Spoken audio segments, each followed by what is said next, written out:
All right, welcome back to the Morning Update Show. And before we go to you, Ken, I see we got Bad Habit Media. They're back there. I see you guys see me back there in the green. Okay, they're waving, so we're good to go. Welcome back. I've got my big brother here, and you know what? What a feel good Friday. I mean, that did eat up a lot of our clock, but what a great conversation with Kel and Kun. How are you, Kun? Man, I can't be any more better. I mean, after that, you know what I mean? To hear my youngins talk about me and then how great these youngins have gone and how far they gone. I mean, how can I be anything but happy right now, man? It definitely is a feel-good Friday. Fantastic. We're going to jump right into it. And I will say this, you wasted no time. No grass has grown under your feet. I know that this is a project that we're talking about right here, the Little Big Fella, the comic book is something you've been working on for a while. But we just had you on here a week ago. You said, hey, man, you know what? Election is what it is. Let's go. And so that being said, tell us what is, I'll put the graphic up here. What is Little Big Fella all about? You know, it's the adventures of Little Big Fella, and really it's just about representation matters. You know, it's Black Boy Joy, Black Girl Magic. These are classic coming-of-age stories about, how we all have crisis of conscience as young people, especially in middle school where you want to fit in, and it's really hard to do the right thing sometimes. Little Big Fella and his friends are always faced with challenges where they are forced to step up. And in this particular premiere issue, there's definitely some things that are so relevant to right now that happened to Little Big Fella and his crew throughout this issue. But again, it's really about how our young people, specifically, especially young Black kids, first of all, oftentimes are in places where they're just pulled in different directions. There's a duality of being just being a young person right now, where you have, these group of adults saying one thing, these group of adults saying another thing. You got your friends, what are they gonna think?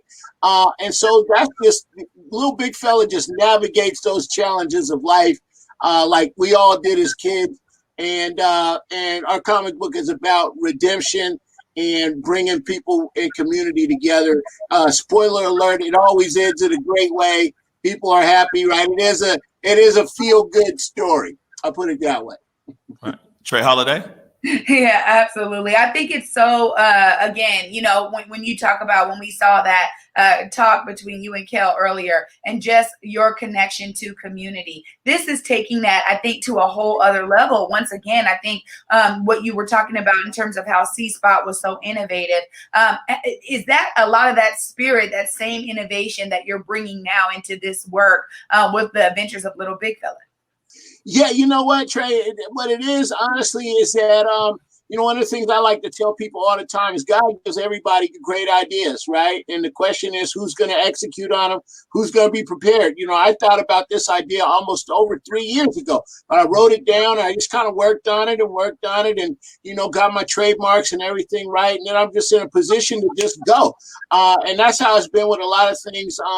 I've just been blessed to have good ideas, and then the people around me, or the ability to activate people around me to bring my vision to reality. In this particular case, I'm most certainly not, the artist. Like, I didn't draw this, right?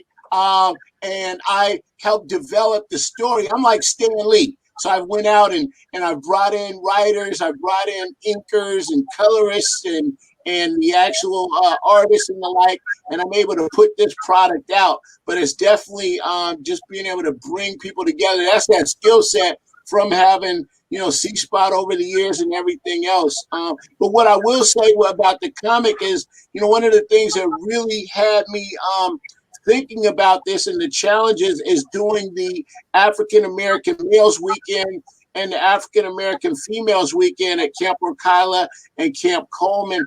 And I would see, because I'm in my cabin and I would be kind of fake sleep, and we'd be listening to the kids in my cabin, they're 9, 10, 11, 12, and what they're talking about. And the challenges, why some kids is trying to be tough and they're not. And some kids, they'll break down and tell you about what's going on with their family, or there's just so many things. And I say, you know what? Our kids need representation, and we need to have something that looks like them, where it's fun though, right? Because we get so many things. We got all these kind of rap videos. Everybody's hard, right? This comic book shows. It gives a chance for young people to see themselves represented in a real way. And I'm just, like I said, I couldn't be more excited about it. I'm off to the races. All right, Kun, look, before we let you go, tell everybody how they can catch up and get this first edition, and probably subscribe, get future editions of The Adventures of Little Big Fella. We already know that if people call you, you're actually delivering, you're meeting people, but what are the different ways that you're making it accessible?